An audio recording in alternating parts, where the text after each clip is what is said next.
नमस्ते, मेरा नाम है चारू सिंह और लाइव लॉ में आपका स्वागत है। हम सबको मालूम है कि मेंस्ट्रुएशन या माहवारी से जुड़े महिलाओं की जिंदगी में कितने चैलेंजेस या कितनी कठिनाइयां होती हैं। ये परेशानियां उनके काम पर भी कुछ ना कुछ असर जरूर डालती हैं। तो आज की इस वीडियो में हम ये बात करेंगे कि आखिर क्या प्रावधान है हमारे देश में इस वक्त, क्या बात हो रही है उन महिलाओं के लिए जो माहवारी से जुड़ी कठिनाइयों के चलते काम पर नहीं जा पाती या रोजाना के काम करने में उन्हें कुछ ना कुछ इस वजह से तकलीफें होती हैं। देखिए, दुनिया में 80% महिलाओं को माहवारी के वक्त दर्द यानी क्रैम्प्स का सामना करना पड़ता है। तकरीबन 5 से 10% महिलाओं को दर्द के इस स्तर पे होता है कि रोजाना की जिंदगी में उथल पुथल मच जाती है और 40% महिलाएं ऐसी हैं जिन्हें माहवारी के दर्द से पूर्व पहले ही मूड स्विंग्स यानी मूड में बदलाव आने लगते हैं, कहीं ध्यान नहीं लगता और भी कई तकलीफें जैसे थकान, चिड़चिड़ाहट और अन्य कई लक्षण। और यहाँ आती है ऐसी स्थिति में भी लगातार काम करने में परेशानी और इस तकलीफ के निवारण के लिए सामने आता है मेंस्ट्रुएशन बेनिफिट्स बिल 2017। माहवारी में पेड लीव यानी बिना पैसों की कटौती के काम से छुट्टी मिलने का विचार सबसे पहले दूसरे विश्व युद्ध यानी सेकेंड वर्ल्ड वॉर के बाद आया, जब लोगों ने पहली बार इस परेशानी के निवारण की जरूरत को महसूस किया। ऐसे कई देश हैं जहां छुट्टी दी जाती है महिलाओं को, जैसे कि ताइवान, साउथ कोरिया, जापान और इंडोनेशिया। इटली में भी ऐसे ही एक बिल की बात करी जा रही है। केरला में एक स्कूल है जहां छात्राओं को 1912 से ये छुट्टी दी जा रही है। नाइकी और टोयोटा जैसी कंपनियों में भी माहवारी की छुट्टी की नीति लागू करी गई है और कई भारतीय कंपनियां इस पर विचार कर रही हैं। यूनिवर्सिटी कॉलेज ऑफ लंदन ने भी एक रिसर्च यानी शोध किया था जिसमें कहा गया था कि माहवारी में होने वाला दर्द इतना ज्यादा होता है कि वो दिल के दौरे में हुए दर्द के बराबर भी हो सकता है। इस तरह के दर्द को सहने की अलग अलग महिलाओं की अलग अलग क्षमता होती है और इन्हीं वजहों से ये कहा जाता है कि माहवारी के वक्त अवकाश मिलना एक अधिकार की बात है। अब ये जो बिल है ये एक प्राइवेट बिल है, तो इसने एक शुरुआत तो करी है मेंस्ट्रुएशन के समय छुट्टी मिलने की, वो भी बिना कटौती के, पूरी पेड लीव की तरह, लेकिन फिर भी इसके कानून बनने की संभावना कम है।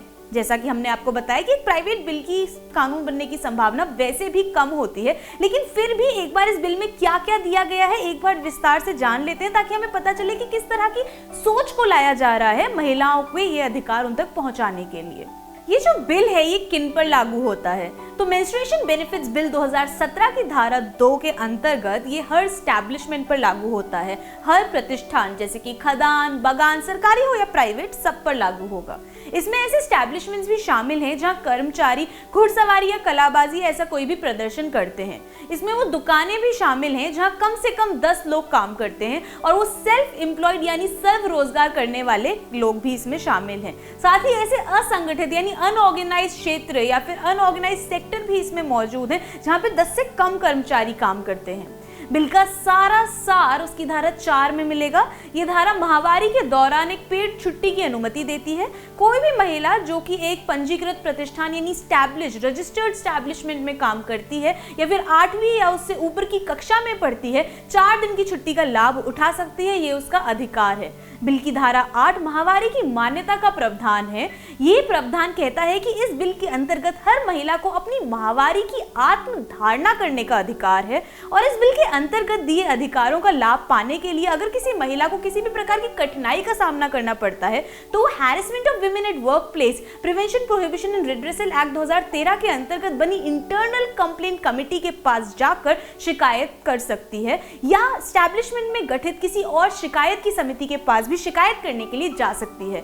बिल की धारा 10 में इसके प्रावधानों का उल्लंघन करने की सजा भी दी गई है। ये जो बातें ये अधिकार दिए हैं महिलाओं को, इनका उल्लंघन करने पे या इनका पालन न करने पर जो भी व्यक्ति जिम्मेदार होगा उसको सजा भी दी जा सकती है। याद रखिए, जैसे कि पहले बताई, एक प्राइवेट बिल है यानी इसका कानून बनना जो है, इसकी कानून बनने की जो संभावना है ये बहुत ही कम है, लेकिन फिर भी इससे एक सोच पैदा हुई है, एक सोच हमारे सामने आई है जिससे कि महिलाओं की काम करने में या रोजाना की जिंदगी जीने में थोड़ा कन्वीनियंस, थोड़ा आराम लाया जा सकता है, उनको कुछ लाभ मिल सकता है।